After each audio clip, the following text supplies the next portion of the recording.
de hoy, que trata sobre la posesión efectiva. Mi nombre es, bueno, ya es Consuelo Muge, y yo soy Franco Hernández de Neverroad.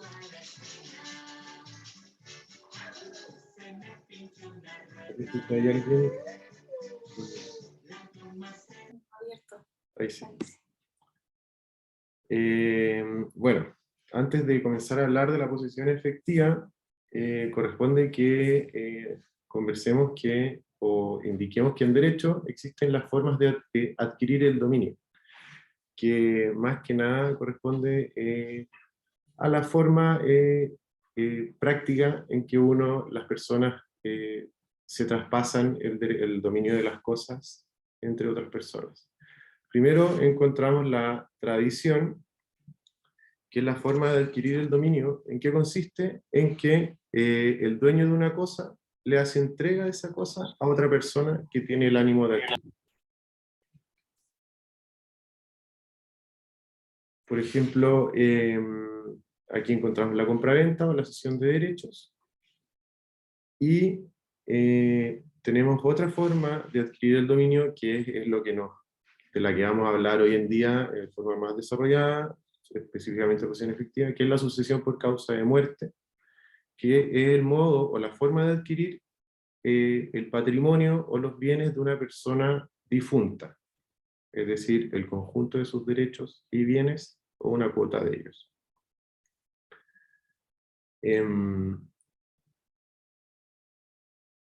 Ahora ya específicamente vamos a conversar de la posesión efectiva.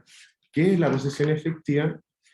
La posesión efectiva pues, es una resolución judicial o administrativa emitida por un tribunal o el Servicio de Registro Civil e Identificación, dependiendo si es que hay testamento o no hay testamento, que declara el fallecimiento de una persona, quiénes son sus herederos y qué bienes tenía el causante.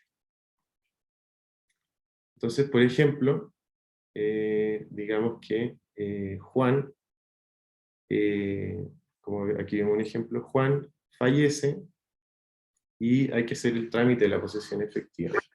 La posesión efectiva va a determinar que a su fallecimiento, él tenía un cónyuge sobreviviente y tenía un hijo, que va a declarar que son sus herederos.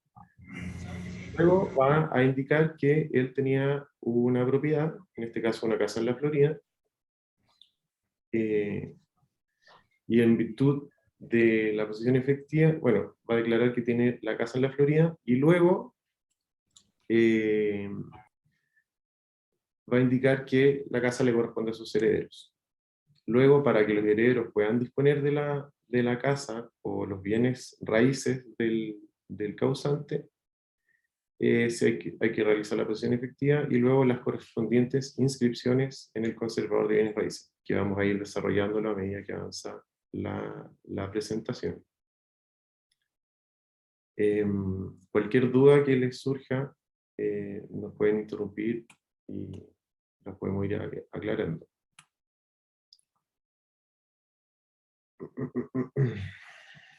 Bueno, tenemos, como dijimos anteriormente, tenemos dos tipos de posesión efectiva. Esto va a depender si es que nos encontramos con un testamento o en los casos en que no haya testamento. En los casos en los testamentos, la tramitación se realiza, bueno, aquí vamos a ver un ejemplo. En caso que haya testamento, donde se tramita la posesión efectiva en los tribunales, es decir, en el juzgado civil del último domicilio de la persona que falleció. La solicitan los herederos, sin embargo, en estos casos sí o sí tiene que ser, o tiene que intervenir un abogado, porque se está realizando un trámite frente a los tribunales de justicia. En los casos de posesión efectiva en que nos encontramos con un testamento, la tramitación es un poco más lenta, como podemos ver, se puede demorar entre 6 meses y un año, ya que cuando se tramita la posesión efectiva frente a los tribunales, se va a comenzar a analizar el testamento, si es que las disposiciones en él son correctas, que no se vulneren los derechos de los herederos, ya que en Chile no hay libertad testamentaria, sino que el que hace el testamento está obligado a entregarle una cierta porción de sus bienes a ciertas personas que son sus herederos directos. Luego, el segundo tipo de posesión efectiva, que es la posesión efectiva intestada, que es en los casos en que la persona que fallece no dejó un testamento. En este tipo de posesión efectiva, se tramita ante el registro civil. De nuevo, la puede solicitar cualquiera de los herederos. Este es un trámite, como podemos ver, bastante más rápido que la posesión efectiva testamentaria. Dura aproximadamente 90 días. Entonces podemos ver que es mucho más simple, sobre todo porque no hay que estar analizando cuál fue la voluntad del testador ni sus disposiciones fueron las correctas. Luego de que se realiza la posesión efectiva, viene la determinación del impuesto a la herencia, más específicamente si es que corresponde pagarlo o no, y si corresponde pagarlo, cuánto hay que pagar de impuestos. Esto lo vamos a ver en la parte final de la presentación, así que no se preocupen.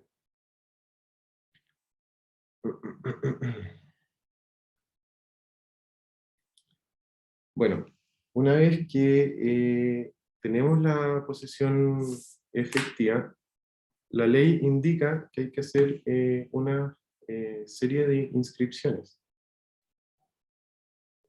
Y aquí, bueno, en primer lugar, tenemos que distinguir si es que la posesión efectiva era testamentaria, es decir, que se tramita ante los tribunales y la concede el juez.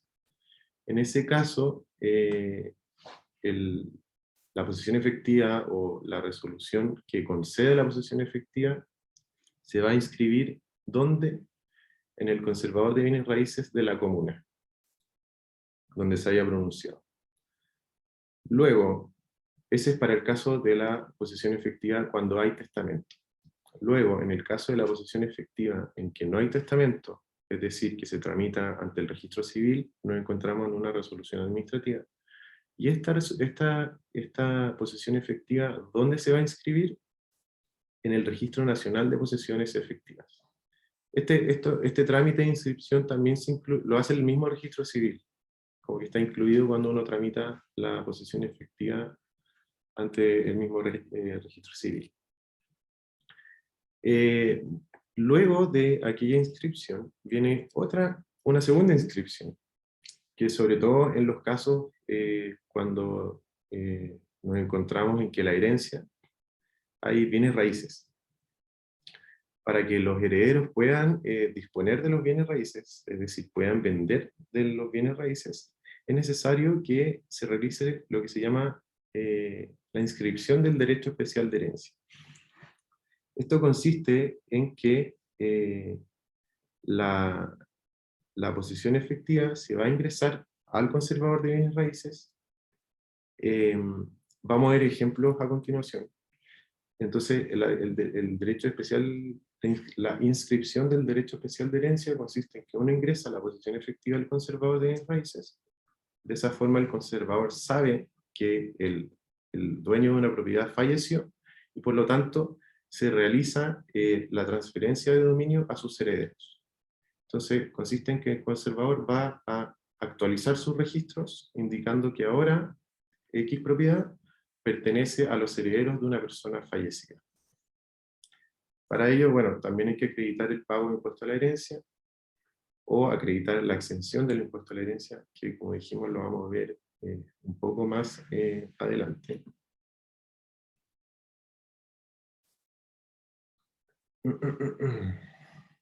Bueno, aquí vamos a ver, estamos viendo ejemplos de posesión efectiva. Este es un certificado de posesión efectiva que otorga el registro civil. Por lo tanto, podemos verificar o nos podemos dar cuenta que el causante o la persona fallecida no dejó testamento. Aquí podemos ver el nombre del causante, su RUT y toda su individualización completa. Y bueno, tiene un folio y un código verificador, que eso es importante al momento de la inscripción de la posesión y también la declaración del impuesto a la herencia. Y podemos ver la fecha en que se concede. Luego, en la segunda página, o a continuación de lo que vimos anteriormente, se indica quiénes son los herederos. Como dijimos anteriormente, la posesión efectiva, una de sus funciones es determinar quiénes son los herederos de una persona que fallece. Aquí podemos ver que la persona tenía 8 herederos y todos eran hijos. También, si es que dejó a su cónyuge, va a aparecer en este listado, y acá donde dice calidad, va a indicar cónyuge. Y su dirección y datos relativos a la persona. Posterior a eso, podemos ver que la posesión efectiva, además de determinar quiénes son los herederos, determina cuáles son los bienes del causante. Y los va detallando, dependiendo si son bienes raíces o bienes muebles, o si tiene autos, o si tiene dinero en cuentas corrientes. Entonces aquí podemos ver que la persona del ejemplo dejó un bien raíz, se indica el tipo de bien, el rol de la propiedad y dónde se encuentra, además de su valoración. La valoración aquí es súper importante para calcular el impuesto a la herencia. Y bueno, podemos ver que también se incluyen bienes muebles como el menaje, y se pueden incluir vehículos motorizados o dinero en cuentas corrientes. Todo esto se va a saber porque al momento de solicitar la posesión efectiva intestada, el solicitante, el heredero que lo solicite, va a llenar un formulario que lo va a ingresar al Servicio de Impuesto Interno, donde se van a incluir todos los bienes que tenía el causante y sus herederos.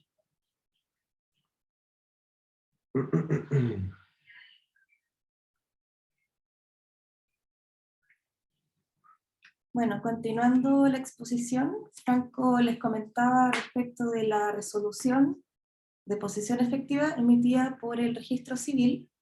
Acá tenemos un ejemplo de un auto de posesión efectiva, que es la sentencia que dicta el tribunal una vez tramitada la posesión efectiva testada ante un tribunal, para que sepan la diferencia. Claro, acá se le llama auto de posesión efectiva, pero en el fondo es la sentencia que concede la posesión efectiva. Ahí vamos a ver los datos de la causante, la comuna, ahí va a señalar los herederos, y en definitiva la forma en cómo se determinan los bienes, que es lo mismo que indicaba el testamento, solo que aquí se le reconoce la legalidad para que eso se ejecute en la práctica. Y posteriormente ahí señala que se efectúan las publicaciones legales, se protocoliza inventario simple ante notario público de esta ciudad, que serían como los trámites posteriores a la sentencia, pero son cosas netamente formales para que el trámite quede completo y después lo podamos inscribir en el conservador.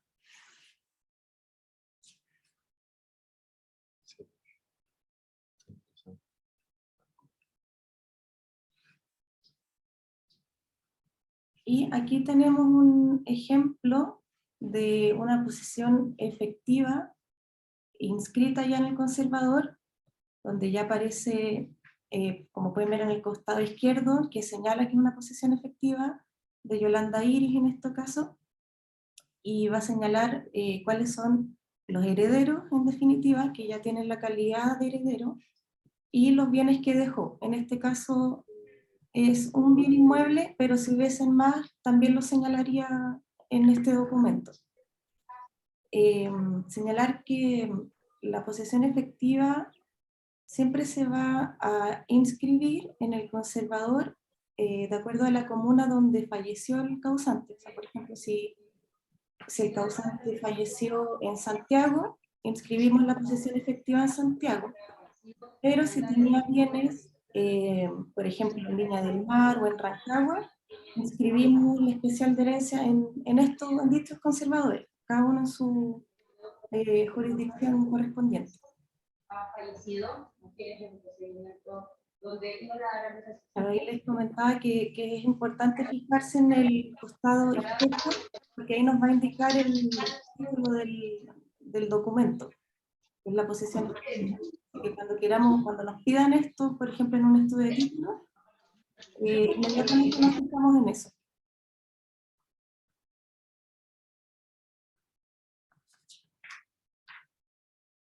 Después acá, claro, acá tenemos la continuación. La continuación del certificado anterior. Sí. Bueno, que ahí nos señala dónde se otorgó, en virtud de qué documento, que según certificado de fecha 4 de febrero. Otorgado, claro, ahí también consta el pago del impuesto a la herencia, que eso es muy importante para inscribir, que en el fondo, en resumen, para inscribir una posesión efectiva consta de 3 actos, que primero es la tramitación en el registro civil o tribunal, según corresponda, luego que conste el pago del impuesto a la herencia o la exención de este, y por último la inscripción. Por eso en la inscripción va a constar que se hicieron todos los actos anteriores. Es como la culminación o la terminación final de la posesión efectiva. Claro. Y esta es la inscripción del derecho especial de herencia, que esta es la que les permite a los herederos al fin disponer de la propiedad, de consumo, dice la ley, que se refiere de común acuerdo. Así que una vez teniendo esto, ya recién una sucesión vendedora, por ejemplo, ya puede vender. O sea, ya no tenemos una expectativa o una apariencia de heredero sobre un bien. O sea, aquí ya es concreto. Sí, exacto. Bueno, como dice Consuelo, bueno, y por los ejemplos que acabamos de ver, podemos ver que son, si bien se realizan en la misma institución que el conservador de bienes raíces, podemos fijarnos que son dos inscripciones distintas, ¿ya? Y por eso, como dice Consuelo, tenemos que fijarnos en la parte izquierda. La anterior decía posesión efectiva y esta dice herencia. Claro, la posesión efectiva indica quiénes son los herederos y en qué consiste la masa hereditaria, cuáles son los bienes raíces, pero ya en la especial de herencia, podemos ver que los herederos dice expresamente que son dueños de tal inmueble. Cuando uno estudia los títulos, tenemos que tener a la vista ambas inscripciones. De esa forma podemos saber que se realizó la inscripción de la posesión efectiva y también la inscripción del derecho especial de herencia, lo que habilita a que los herederos vendan en conjunto el bien raíz del que son dueños. Sí. Ahora, una acotación, así como a modo de ejemplo, hay conservadores que no inscriben posesión efectiva, sino que derechamente inscriben solo la especial de herencia. Así que para que no se extrañen si es que les piden ese documento y no lo encuentran en el conservador porque les dicen no lo tenemos, no existe, es por eso, pero no pasa nada, o sea, no implica ningún inconveniente eso. Exactamente. Hola, buenos días. Manuel acá, ¿les puedo meter la cuchara? Por supuesto. Cuando hacen los estudios de títulos, los bancos muchas veces también piden la inscripción anterior o la no vigente, donde consten las anotaciones marginales. Sí, totalmente. ¿Ya? Sí. Para que igual lo tomen en consideración. Entonces, las finales son 3 cosas las que les piden: la posesión efectiva, inscrita en el conservador, la inscripción especial de herencia, más el dominio no vigente donde conste la anotación marginal de transmisión. Sí. Y que da origen a la nueva inscripción de herencia. Sí. Bueno, en general, no solamente cuando hablamos de sucesiones generalmente también siempre se pide la inscripción anterior a la vigente. De esa forma Claro, vamos armando la cadena de dominio del inmueble y vamos conociendo la historia. claro. Sí, Independiente, para que lo tomen en consideración, para que ahorren tiempo y no anden esperando el reparo. Sí, sí, no, sí, nosotros totalmente. también solicitamos eso, sí. Sí, sí, en el fondo estamos hablando de cómo se adquirió el dominio, que estamos como en el escenario Claro, que de sí, una herencia, pero la copia de inscripción anterior siempre se acompaña. siempre es Y de necesario. ahí hasta 10 años atrás. Así que Exactamente. eso es de rigor. Incluso a veces piden la escritura anterior. Sí. Así que, No lo mencionamos anteriormente, gracias por tu aporte de todas maneras, porque ahora estamos hablando específicamente de todo lo que compone la posesión efectiva y los movimientos que se realizan a la herencia o al fallecimiento de una persona. Pero sí, de todas maneras siempre hay que ver el dominio o la inscripción de dominio anterior, que es la no vigente. De esa forma podemos conocer la historia o la cadena de dominio que ha tenido el inmueble. sí. Bueno, acá tenemos otro ejemplo de un certificado de exención del impuesto a la herencia, que este es el trámite que continúa, o sea, ya hicimos la tramitación en el registro civil o en el tribunal, y corresponde ahora pagar el impuesto a la herencia, o bien que nos emitan el certificado de exención si es que no procede un pago. Acá, bueno, el cálculo por regla general están exentos, pero el pago depende del heredero, o sea, mientras más distancia haya entre el causante y el heredero, más va a aumentar el impuesto. Normalmente cuando es el cónyuge y los hijos no pagan, pero si ya entramos a alejarnos un poco como por ejemplo tíos o primos, ahí ya se produce un cobro. Sí, y bueno, mencionar que el impuesto se calcula por cada heredero, es decir, según el monto de de la masa hereditaria que recibe cada heredero. La exención es hasta 600 UTM, que es decir, hasta 28 millones aproximadamente. Lo que quiere decir en la práctica que cada heredero directo, como dijo Consuelo, que se le aplica esto, por ejemplo, el cónyuge o el hijo, van a estar exentos del pago de impuesto a la herencia hasta los 28 millones o las 600 UTM, que son 28 millones aproximadamente. Si es que alguno de los herederos recibe un monto mayor a las 600 UTM, ahí ya se va a activar el impuesto y se va a proceder a calcular cuánto tiene que pagar. De nuevo, esto se hace por cada heredero. Podemos encontrarnos con que un heredero puede estar exento del pago del impuesto, pero digamos que el cónyuge recibe más dinero, el cónyuge sí va a tener que pagar este impuesto. Por lo tanto, si nos encontramos frente a esta situación, no nos extrañemos, porque puede suceder, como dijimos, es por cada heredero, no por la masa total, sino que por lo que recibe cada uno de los herederos. Bueno, cuando se activa el impuesto, hay una tasa progresiva, que va a depender del monto superior a las 600 UTM, que puede ir del 1% o hasta el tope, que es del 25% de lo que se recibe. Y bueno, este cálculo se va a efectuar una vez que uno ingresa el formulario en la página del Servicio de Impuesto Interno, que es el formulario 4423, donde uno ingresa los datos del causante, como vimos anteriormente, el folio de la posesión efectiva, el RUT, el nombre, va a identificar el sistema va a identificar y va a identificar quiénes son los herederos. Uno puede, si es que no lo identifica a todos, uno puede agregar, y luego uno va agregando los bienes que componen la herencia. Y así, de acuerdo al grado de parentesco, el formulario va automáticamente calculando cuánto o cuál es el valor de lo que va a recibir cada uno, y así va a calcular si es que corresponde la exención del impuesto a la herencia o corresponde el pago de este impuesto. Hoy en día es súper fácil porque la página es un poco nueva esta funcionalidad, pero facilita mucho el trabajo y el cálculo al final de este impuesto, si es que corresponde.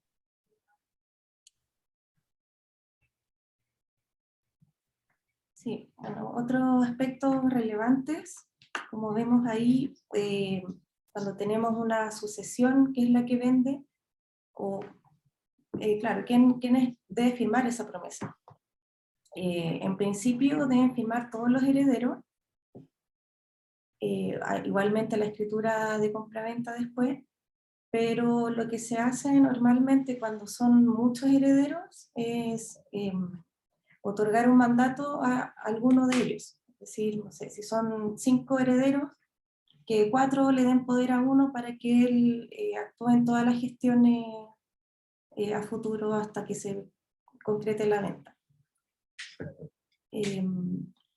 Esto se tiene que otorgar por escritura pública y bueno, la idea es que estén todas las facultades, como cualquier mandato de venta que me imagino que ya han visto antes, pero bueno, pero eso facilita bastante el proceso. Ahora bien, si los herederos viven en distintas ciudades, ahí cada uno de ellos va a tener que conceder un mandato en su ciudad respectiva, porque no puede ser que un mandato lo envíen de una notaría a otra, como se trata de una escritura pública. No puede, por ejemplo, la notaría de Santiago enviar la escritura a la notaría de Viña para que los de Viña firmen allá. O sea, eso no se puede. En los instrumentos privados sí, pero en escrituras públicas no. Así que ahí hay que ir revisando y según eso se otorgan los mandatos que correspondan, sea 1, 2 o 3, dependiendo de la situación de los herederos. No sé si tienen alguna duda con eso. Y bueno, y por último, como breve referencia al juicio de partición, bueno, esto no es algo que ocurra siempre, no es como un obligado, pero como les comentaba antes, cuando ya tenemos la inscripción especial de herencia y que ya los herederos pueden disponer de la propiedad y actuar de común acuerdo, lo normal es que ocurra eso y que las propiedades se vendan de esa forma, pero hay veces que no están de acuerdo entre los herederos y como la ley no, o sea, nadie está obligado a permanecer en indivisión. Por lo tanto, la ley da la posibilidad de este juicio de partición que se tramita entre un juez árbitro, y este tiene por objeto distribuir los bienes de la herencia entre los herederos. Hecho esto, se emite una escritura de adjudicación y esa se inscribe en el conservador, que en definitiva la adjudicación es la repartición que se hizo, que se escritura mediante una escritura pública que se inscribe, al igual que una compraventa. Ahora, esto como les digo no sucede tanto porque es un juicio que se tramita ante un juez árbitro y los honorarios de este juez son muy altos y, o sea, yo creo que ahí la cuota de la herencia de cada uno se ve bien mermada con este pago del honorario. Sí, generalmente los honorarios son entre el 10% o el 15% de toda la masa hereditaria. Claro. Y por otro lado es súper lento el proceso. Así que si bien es una solución, yo diría que no es la mejor. O sea, siempre es bueno que haya comunicación y acuerdo entre los herederos, en caso de que alguno no esté de acuerdo. Negociar, llegar a algún precio mayor, etc. Exactamente. Parece que hay una pregunta. Bueno, aquí Carmen, Carmen Cerda tiene una pregunta. Ella consulta, ¿qué pasa si no existe un testamento en vida del causante? Los herederos son por naturaleza los hijos y el cónyuge, pero ¿qué pasa si el cónyuge está fallecido y tiene hijos reconocidos? Bueno, en el caso de que no exista un testamento, la ley es la que determina quiénes son los herederos de una persona y a la vez determina cuál es el orden de prioridad, por decirlo así, entre todos los herederos o todos los parientes que dejó una persona que falleció. En primer lugar, siempre va a ser el cónyuge, y si tiene hijos, el cónyuge con el hijo, o con los hijos. En el caso de que una persona que fallece, su cónyuge no dejó cónyuge, pero sí tiene hijos, van a ser los hijos los herederos. Pero bueno, la ley también se pone en el caso de qué pasa si es que una persona que fallece no dejó ni cónyuge, ni tampoco hijos. Hay que empezar a indagar si es que la persona dejó, si es que tiene ascendentes vivos, digamos padres, o si tiene hermanos, o si tiene nietos. Por lo tanto, la misma ley es la que va determinando e indagando cuáles son los parientes que dejó una persona que fallece y por lo tanto determinar quiénes son los herederos. Es necesario mencionar que si la persona ya no dejó ningún heredero, no dejó ni padres, ni hermanos, ni cónyuges, ni hijos, nietos, ¿quién va a heredar? El fisco. Esa ya es la última instancia y va a ser el fisco o el Estado al que al que le va a llegar la herencia. Jimena Morales consulta, ¿qué se debe hacer cuando uno de los herederos se encuentra en el extranjero? Bueno, cuando uno de los herederos se encuentra en el extranjero, siendo chileno, me imagino, más que nada, bueno, las reglas no se modifican sustancialmente. Lo más probable, o lo mejor para términos prácticos, es que otorgue un mandato en el extranjero a alguno de sus o de los otros herederos para que lo represente tanto en la tramitación de la posesión efectiva como también en los trámites posteriores, como podrían ser la venta de los bienes raíces y todo lo relacionado con ello. Es lo más práctico y lo más fácil es que otorgue un mandato. Bueno, el mandato en este tipo de casos se otorga en el consulado chileno en el país donde se encuentre el heredero. Pero aún así le corresponden sus derechos como si estuviera viviendo en Chile. No sé si tienen más consultas, les gustaría repasar algo de lo que hablamos o volver a ver algún ejemplo de los que tiene la presentación. Fue una A mí presentación. me gustaría hacer una consulta. Sí, ¿con quién? Primero, Astrid Medina. Mira, lo primero que estaba leyendo una consulta y me parece que la persona que preguntó primero quería saber si había una diferencia entre hijos dentro del matrimonio y hijos que están fuera del matrimonio, porque estuve leyendo y dice ella, ¿qué pasa cuando no hay testamento, pero hay herederos con los hijos del cónyuge y además hay hijos reconocidos por otra parte? Me parece que la consulta es si hay diferencia entre los hijos. Sí, bueno, hoy en día la ley no hace diferencia. Antiguamente sí nos encontrábamos con una distinción entre los hijos matrimoniales y los hijos no matrimoniales. Actualmente la ley se actualizó y no se hace aquella distinción. Por lo tanto, si el que dejó hijos de un matrimonio y también hay hijos de otro matrimonio, les corresponden los mismos derechos.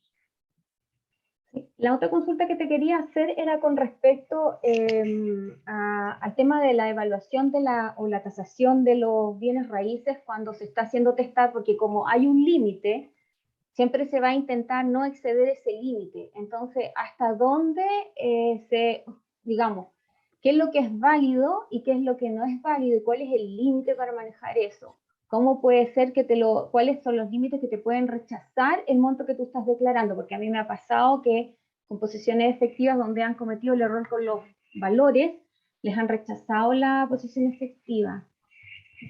Eso, la consulta en relación cuando hay testamento, ¿cierto? Sí. Bueno, O testamento o la otra. No sé si usan o sea, solamente usan el avalúo fiscal o cómo lo determinan. bueno, el avalúo fiscal es el primer indicio, sobre todo, bueno, digamos que estamos calculando el impuesto en una posición efectiva que no tiene testamento. Bueno, al momento de declarar o hacer la declaración de impuestos, cuando uno va llenando el formulario, el monto del bien raíz, el servicio lo va a calcular de acuerdo al avalúo fiscal. Sí.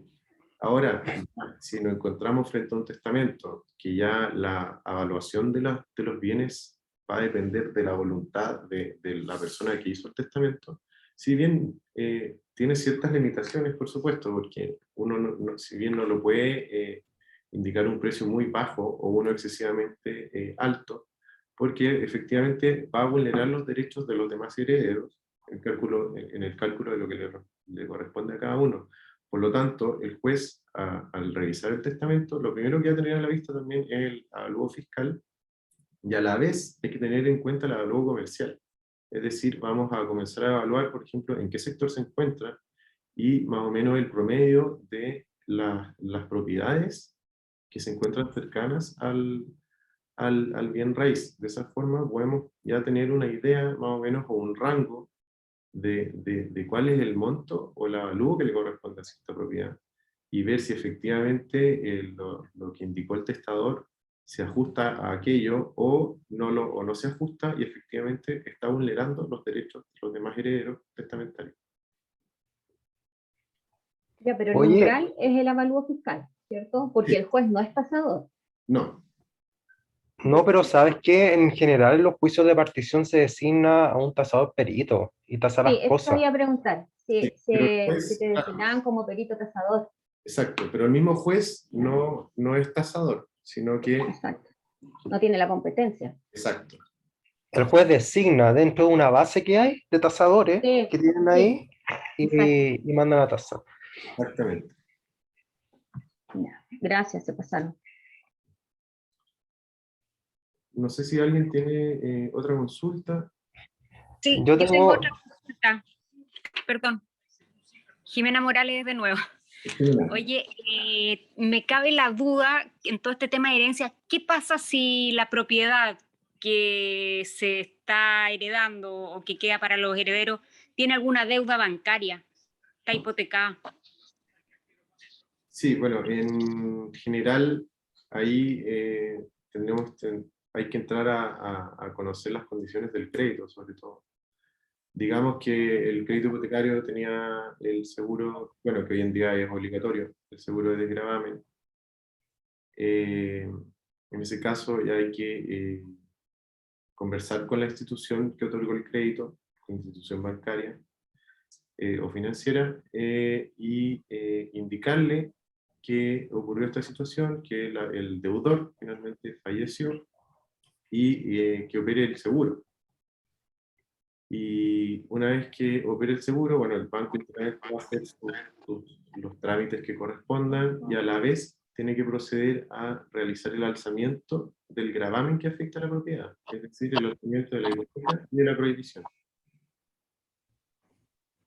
Y de ahí se sigue con el proceso que explicaron ahora de la herencia o de La posición efectiva. la acción efectiva. Exacto. Pero si bien es un trámite, parece que hay alguien con es un trámite anterior, porque hay que acreditarle efectivamente al banco que una persona falleció, que bueno, con el certificado de función, quiénes son los herederos, efectivamente, y ahí el banco ya comenzará a realizar el alzamiento de los gravámenes. ¿puedo acotar algo a eso? Por supuesto.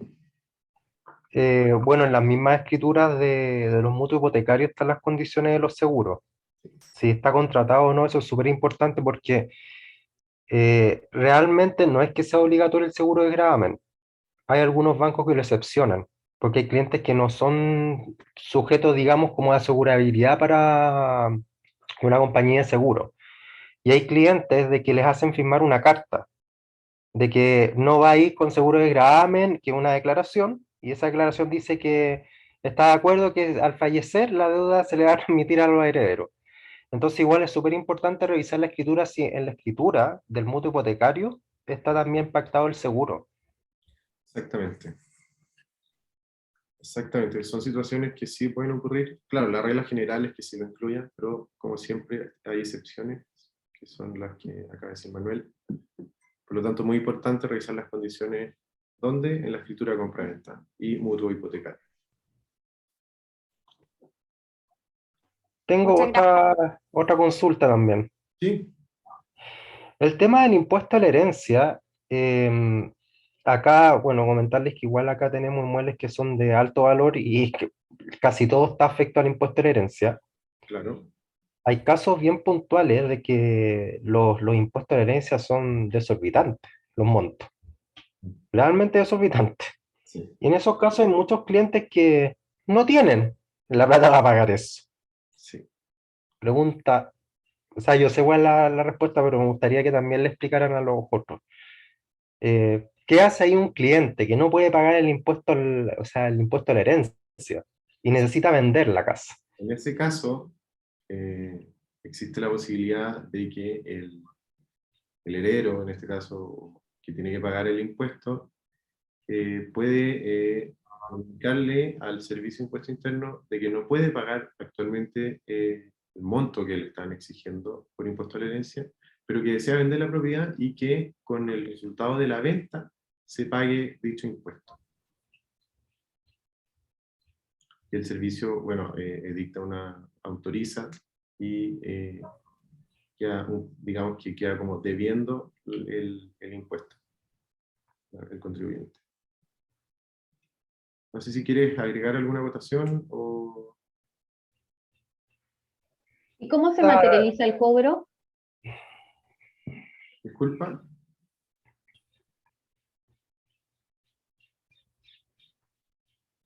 No, No... apagaste el Ah, micrófono. tenía el micrófono apagado. Ay, perdón.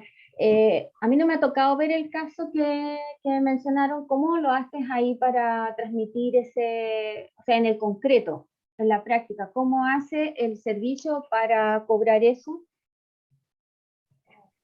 A mí no me ha tocado ver nunca un caso así, por eso quiero saber cómo se hace en la práctica. ¿lo explico yo o lo explican ustedes? No sé, bueno, si puedes explicarlo tú, quizás como con términos más prácticos. Dependiendo del valor, cuando son muy elevados, el servicio le coloca una prohibición al inmueble, ¿ya? Y el servicio tiene que concurrir a la firma de la escritura, lamentablemente. Mm. Y me imagino que eso significa que al momento de la compra-venta tienes que dejar, el comprador tiene que dejar, ¿no es cierto?, separado, quizá un valerista separado, es decir, lo mismo Sí, que hace cualquier es como si único tuviera un que acreedor hipotecario, pero en este caso el acreedor va a ser el servicio. Exacto. ya, es decir, y después una vez lo mismo lo otro, ahí recién van y hacen, o sea, se demoraría un poquitito más en salir la no inscripción. Sí. Ya. Y en tiempos de práctica, ¿tú sabes cuánto demora mucho más una operación así? Uy, el servicio tiene sus tiempos como bien. Nosotros tenemos un cacho así, el servicio gusta ya como 2 meses tramitando con la cuestión. El cliente que tenemos nosotros ahí tiene que pagar como 100 millones de impuesto a la herencia. Y le pusieron bueno, a veces le ponen precautoria como explicaba dependiendo del monto. Y a este cliente le pusieron la precautoria ahí pero se pidió así como una condonación y algo y todavía estamos esperando ahí pues, con el servicio que dé la respuesta. Pero sí dentro del proceso que ellos tienen de cobro le dejan la precautoria, así ellos se aseguran de que el cliente cuando venda sí o sí va a tener que pasar por el servicio a pagar.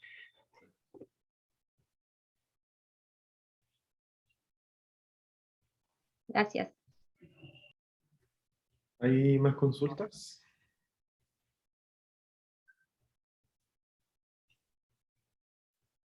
Yo tengo otra. Ya. Supongamos una persona se murió hace 15 años atrás, ¿ya? Y nunca hicieron la posesión efectiva. Y ahora, 15 años después, se les ocurrió vender, Ujú. ¿ya? El trámite de la posesión es como ustedes ya lo explicaron. ¿Y ahí qué va a pasar con el impuesto a la herencia? ¿Se extingue después de tantos años? No, o sea, no me ha tocado verlo, pero debería proceder igual. Porque me imagino que si se opera la prescripción sería una vez que, contado desde que se declara, no desde que fallece el causante. O sea, lo lógico debería ser que una vez que ya se haga la posesión efectiva y se lleven los antecedentes al servicio de impuesto interno, o sea, como desde ese momento, desde ahí debería correr la prescripción, una vez que ya Exacto. que se haya pronunciado el servicio de impuesto interno. Sí, el impuesto se devenga al momento de hacer la declaración. Y si no se ha hecho, Sí. no, sí. Y eso tiene un plazo de hecho de prescripción. Pero el servicio de ahí a que se le pase otro cuento. Exactamente. El otro problema que yo he visto, perdona, es que, por ejemplo, se falleció la persona, hicieron la posesión efectiva y cometieron el error de no inscribirla. Pasan años, y una vez me tocó, y es un jaleo volver, hay que hacer prácticamente todo de cero. Yo no sé si eso sigue siendo así o hay una manera de verlo más rápido. No, Me no, debe haber tocado hace unos 10 años atrás y fue un jaleo tremendo, o sea, prácticamente todo es cero. la posesión efectiva, o sea, no veo inconveniente en que haya pasado tiempo, lo importante es que se haga. Ahora, lo que puede pasar entre medio es que fallezcan los herederos, entonces que a su vez hereden los hijos o los hijos de este. Exacto. Entonces, tal vez pasó esa situación que dices tú, que por eso tuvieron que volver atrás y hacer todo de nuevo, porque, claro, si uno de los herederos fallece, los herederos de este hay que incluirlos porque opera el derecho de representación. Entonces ahí tenemos que modificar la posesión efectiva y incluir a estos herederos.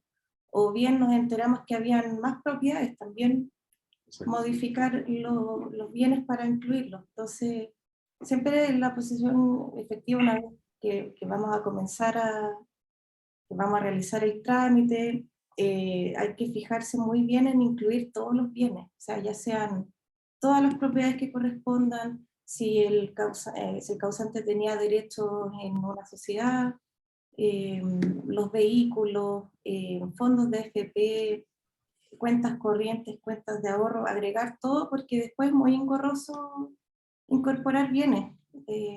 Toma tiempo y la verdad Claro, que... en esos casos hay que hacer las ampliaciones de inventario y también depende si lo hicieron con el sistema antiguo, que era a través del tribunal, hay que empezar con el desarchivo y todas esas cosas. Sí, pues, no. Eso es lo que nos pasó, era con el sistema antiguo. Ah, Entonces fue muy engorroso. Pero Es que claro, la ley tuvieron un que desarchivar y plazo. hacer una ampliación.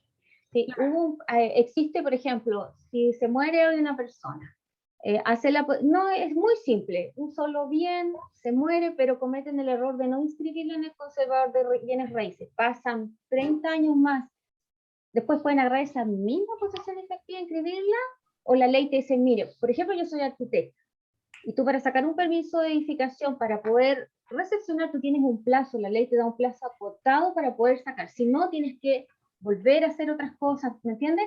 En el tema de la posesión efectiva, la ley te determina un plazo en que tú puedes inscribir. No determina plazo, pero Ya. si ha pasado mucho tiempo, tal vez correspondería actualizar los documentos, por ejemplo, pedir en el registro civil una resolución de posesión efectiva actualizado y un certificado de exención o pago impuesto de herencia según corresponda actualizado también, pero no hay un plazo.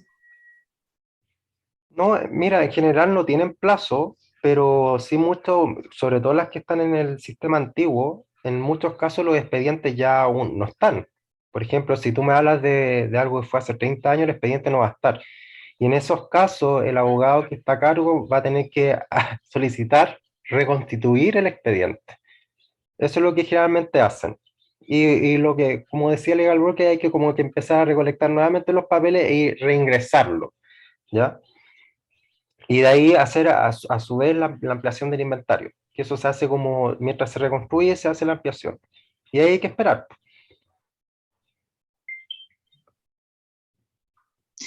Yo tengo una consulta o una acotación, no sé. En algún momento a mí me tocó hacer una posesión efectiva a una clienta, y independiente de lo que declararon los herederos como posesiones, el registro civil se encarga de buscar la información de qué más pueda tener la persona. Entonces, yo no sé, que están hablando, que hablan acá de una ampliación del inventario, si el inventario lo entrega al mismo registro civil. Al menos esa fue la experiencia que me tocó a mí ver con una clienta. De bienes, el registro civil no se mete. No se mete con los bienes, ese es un acto más bien declarativo del solicitante de indicar cuáles son los bienes. Lo que sí verifica el registro civil son los herederos. O sea, porque en definitiva la calidad de heredero lo da la ley por sí misma, pero el registro civil reconoce la apariencia de los herederos que ahí se señalan. Entonces, lo único que va a verificar es esa información. Con respecto a los bienes, el servicio del registro civil no se mete ahí, porque no tiene acceso a esa información. Y no se va a poner en los bancos si hay cuentas, o en los conservadores si hay bienes, eso no. Salvo que haya un testamento, porque también el registro civil verifica si hay testamento o no, porque el registro de testamentos lo llevan ellos mismos, entonces ahí pueden acceder. Pero como te digo, de los bienes no. Ya, De hecho, cuando se paga el impuesto a la herencia, ni siquiera el servicio te hace la búsqueda. O sea, si bien es cierto, el servicio puede tener el listado de inmuebles, ni siquiera el servicio te dice, pero ¿sabe qué? Hay todo otro inmueble y también ni siquiera te hace esa búsqueda. Pues si tú no las mencionas, ellos como que asumen que lo que uno declara es lo que hay que pagar de impuesto a la herencia. Eso después hay que hacer ampliaciones de inventario o incorporar bienes, porque nadie lo va a hacer de oficio. Ya, es que por eso le estoy comentando lo que me pasó con esta clienta, porque ya declararon 2 propiedades, un vehículo, y no me acuerdo qué otra cosa chica, como un fondo mutuo, no sé qué cosa. Pero resulta que cuando llegó cuando llegó ya el informe de los documentos de la posesión efectiva, al caballero le apareció que tenía un inmueble en estas cosas de los cementerios, no me acuerdo cómo se llama el nombre particular, y ellos eso no lo habían declarado, y apareció ahí. Entonces, por eso que yo digo que el registro civil, yo creo que sí hace búsquedas de lo que pueda tener la persona efectivamente dentro de su patrimonio. No, tal vez lo vieron, no sé si dejó testamento esa persona. No. Yo creo que eso, Sí, eso es la excepción más que la regla general. Puede ser. Sí. Bueno, de hecho, hubo un hijo que no apareció dentro de la posesión efectiva porque quedó mal inscrito en el registro civil. El acta de nacimiento estaba reconocido por el padre, estaba con la firma del padre, pero seguramente cuando pasaron toda digitalización, lo pasaron mal, no sé, algo quedó ahí mal hecho, y nos dijeron que el mismo hijo tenía que ir a solucionar ese tema al registro civil. Sí, eso corresponde. Y ahí quedó el tema,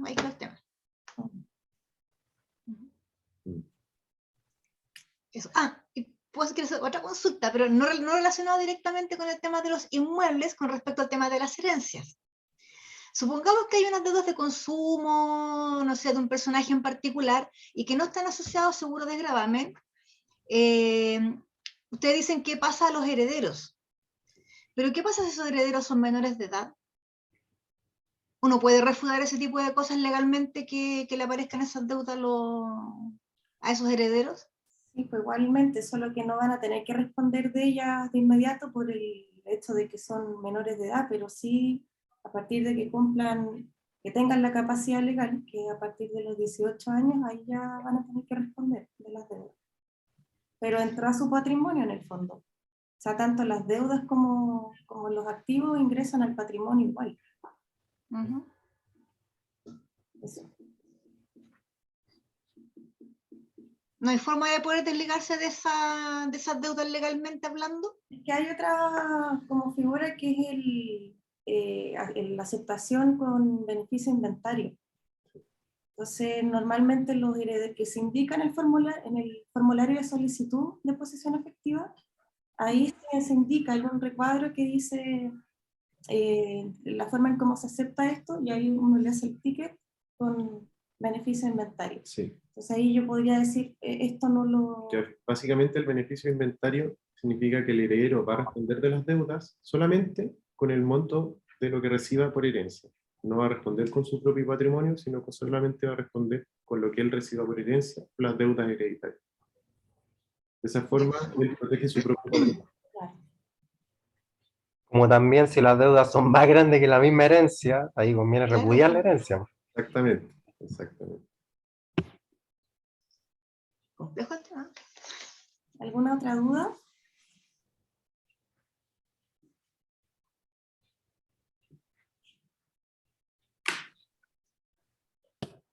No, parece que no. Hubo harta participación, Sí, qué bueno. Buenísimo. consulta y eso es súper bueno. Oye, se me acaba de ocurrir una. Ya. Oye, las Chao, Manuel. viviendas, las viviendas de FL2 van a estar, afecta el impuesto a la herencia. Esa es la consulta. No, Las DFL2, sí. no entiendo que no. No, si tienen un beneficio tributario en relación al impuesto a la herencia. Sí. Que está anotado. Supongamos es una vivienda que es de FL2, Sí. pero que la avalúo fiscal es de 300 millones. ¿El avalúo fiscal es de cuánto? 300 millones. Mira, las propiedades de FL2 sí tienen beneficios tributarios con este tipo de impuestos, pero mira, la verdad, en este momento tendríamos que, sobre todo con el monte, tendríamos que repasarlo. Sí. Sí. Que normalmente tienen un avalúo bajo. Los que están... No sé, Manuel, tú me imagino que, ¿sabes? ¿Te ha pasado alguna Sí. situación así? Bueno, de hecho, en Las Condes, Vitacura, La Reina, hay muchas casas que tienen la calidad de FL2 porque tienen menos de 140 metros cuadrados. Exacto. Pero en la práctica no necesariamente son de FL2, ¿te fijáis? Pero tienen esa calidad porque están recepcionadas así, y a veces los fiscales son de 300, 400 millones, pero porque el DFL2 no diferencia el tema de la cantidad de terreno. Y es- ¿Está? Entonces, solamente porque la construcción es de 140, pero el terreno puede ser de 1000 metros cuadrados, cae siendo DFL2. claro. Sí, efectivamente hay beneficios que no te hacen tributar cuando es DFL2, Sí. ¿ya? Pero eso va a depender de las cantidades de inmuebles que sean. Sí, porque cada persona natural puede gozar de los beneficios del DFL2 por un máximo de 2 propiedades acogidas a ese beneficio. Ya, y cuando esos herederos que pueden tener su patrimonio propio y se les suma algo a la herencia, también hay que ver la cantidad de inmuebles que tienen esos herederos, pero por sí, no por herencia. Exactamente. Exactamente. Sí. Ahora, si nadie tiene nada y cayó este inmueble de FL2, y si es solamente uno, no va a pagar. ¿Ya? No sé si tienen más consultas.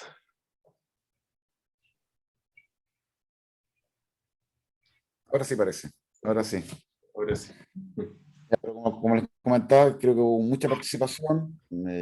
Lamentablemente no siempre, bueno, pueden ingresar todos nuestros asociados, participaron 10, pero bueno, lo importante es que los que participan les sirven, y posteriormente, como ustedes saben, el video se sube al WhatsApp de soporte para que los que puedan revisarlo, o la gente que no participó en esta oportunidad. Así que le agradezco a Legal Broker, a ti Consuelo y a ti Franco, y la participación de todos nuestros asociados, que siempre es valiosa. Hay mucha experiencia en distintas áreas y lo bueno es que ustedes la comparten, así que eso es muy bueno. ¿Algo? ¿Estamos ok? Ok. Ok. Gracias a todos por su tiempo y por su atención y por la gran participación que tuvimos hoy día. Y quedamos atentos a lo que necesiten, a futuras consultas. Siempre Ok. Recuerden que nos pueden llamar, escribir correos. muchas gracias y nos vemos en la próxima oportunidad. Que estén muy bien. Que tengamos una Adiós. Gracias, hasta luego. Gracias. Gracias. Chao a todos.